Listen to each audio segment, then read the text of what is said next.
Live from our 7 Tasmania studios, your nightly news with Louise Huber begins now. Good evening, everyone.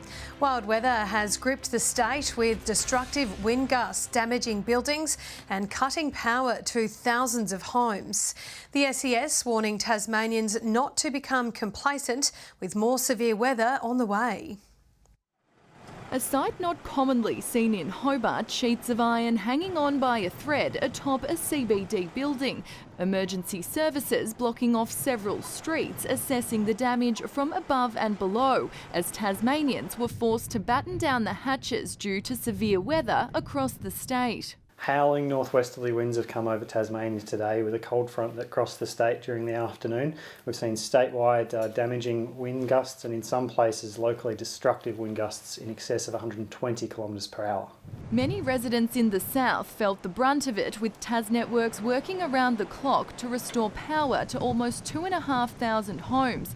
Windy conditions tore through the northwest, forcing East Devonport's COVID-19 testing clinic to close. Visitors on the west coast got stuck in some trouble, the SES receiving more than 30 calls for help in Greater Hobart, with reports of damaged property. Structural damage and mainly roof damage and roof losses, in fact. While it may seem like the wild weather is behind us, Tasmanians are being warned to remain vigilant, with emergency services saying it's not over yet. But Tasmanians need to be extremely aware of the hazardous driving conditions over the next 24 hours. The calm before the storm, with more wet and gusty conditions on the way next week. Ainsley Kosh, 7 Tasmania News. A Rochalee man has died just outside his home after crashing a motorcycle last night. Police say the 45-year-old lost control of the bike and was thrown several metres into a parked car.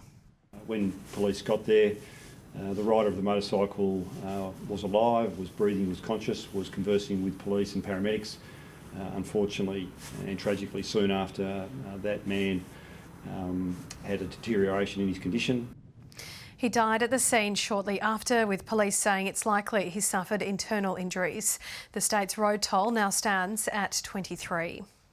Meg Webb is upping the ante on her push for poker machine reforms, commissioning a survey as part of the EMRS Omnibus poll into poker machines, which revealed the majority of Tasmanians across various regions and political backgrounds support more harm minimisation measures at Tasmania's poker machine venues. The Tasmanian community are absolutely united in their view on key parts of the government's poker machine reforms. They don't like them, they don't agree with them, and I think that's really meaningful for the government to consider as they look to take this forward. We've taken our policy to the last 2 elections. We've now put out draft legislation. We're listening to what Tasmanians have to say about it. We're confident we can get it right. The state government's poker machine legislation is due to be introduced to Parliament later this year. The Tasmanian Indian community gathered in Hobart today to mark a significant milestone in history, celebrating the 75th Indian Independence Day by honouring traditional culture and heritage.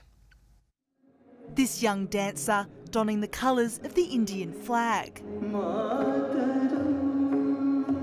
Part of a joyous celebration for Indian people across Tasmania and the world. It is very, very thrilling, very joyful, happy. Live Bollywood dancing also hitting the stage, as well as a solo musical performance. Honouring Indian heritage to mark 75 years of independence after 200 years of British rule. We had a lot of freedom fighters sacrificing their life for our freedom, and we owe it this day to them, their sacrifice. It was a big revolution. It became the biggest democracy in 1947 after that. So yeah, it signifies, it's a very important day. We are Australian citizens here, but our roots are still back in India. So when we see Indian flag, it's a different feeling.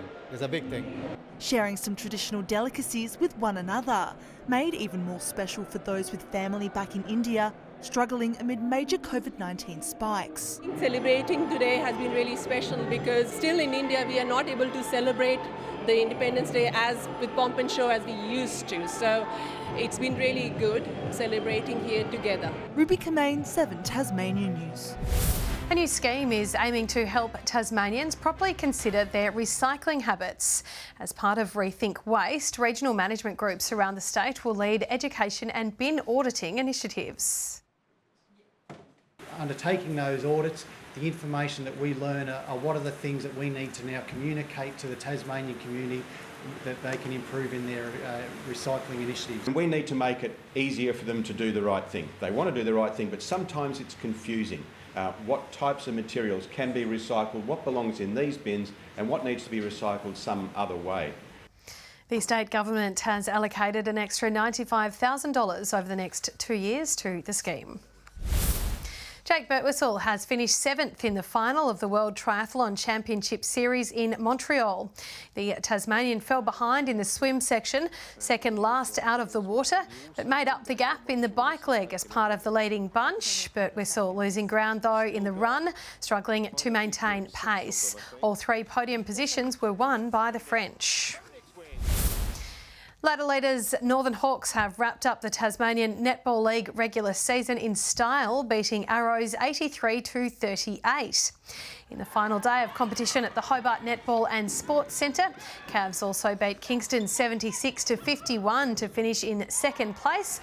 Third place, Cripps Waratah also finished on a high with a 56-36 win over Devon.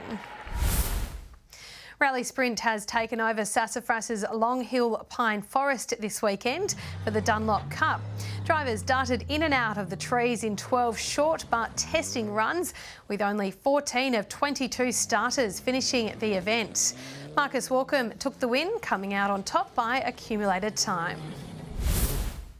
In the Women's Super League, Olympia and South Hobart have shared the points at Warrior Park today.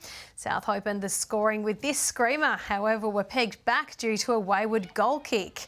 Olympia found themselves behind again once play restarted, but clawed their way back to finish 2-2. Good evening everyone. A windy day with the strongest recorded gust being 130 kilometres at Cape Grim today, while Hobart saw the state's top temperature of 17 degrees. 15 in Burnie and Launceston and Devonport 14. Across the state, Friendly Beach is 17, Flinders Island and Grove 16, 15 in St Helens and Wynyard and 13 in Strawn. A frontal cloud band can be seen crossing Tasmania today, and further out across Australia, areas of middle to high level cloud can be seen through central Western Australia, southern Queensland and northwest New South Wales, associated with a broad upper level trough. Tomorrow's chart shows the cold front brushing the southeast of Australia with a high pressure system centred over the Bight. Westerly winds tomorrow 30 to 40 knots, with swells reaching 7 to 9 metres in the west and south. And there is a gale warning for all coastal waters, the Channel and Storm Bay, and a strong wind warning for the Central Plateau Lakes and all remaining southeast inshore waters. A road weather alert is current for snow-covered roads for the Central Plateau, a minor flood warning for the North Esk River and a flood watch for the Derwent, Hua North, Northeastern and Northern River catchments. A bushwalkers alert for snow to around 400 metres in the Western District and a warning to sheep graziers for most forecast districts. Showers across the south tomorrow with Hobart, Dover and Ooze all 9 degrees. A morning shower and 12 in Launceston and Devonport, 11 in Scottsdale. 11 in Burnie tomorrow, 9 in showers in Strawn, Stanley a top of 12, and mostly sunny in St Helens reaching 13, Swansea 12 and 10 degrees in Ross. On Tuesday, showers about the west and far south, fine elsewhere. Showers about the west and far south on Wednesday, developing about the north during the day, and on Thursday, similar weather continuing. 24 in Perth tomorrow, partly cloudy in Adelaide and Canberra, 22 in Sydney and Brisbane 26. And currently Hobart 6 degrees and showers, cloudy and 9 in Launceston, mostly cloudy in Devonport with 9 degrees there also. And Louise, with more severe weather on the way, emergency services are urging Tasmanians to take care.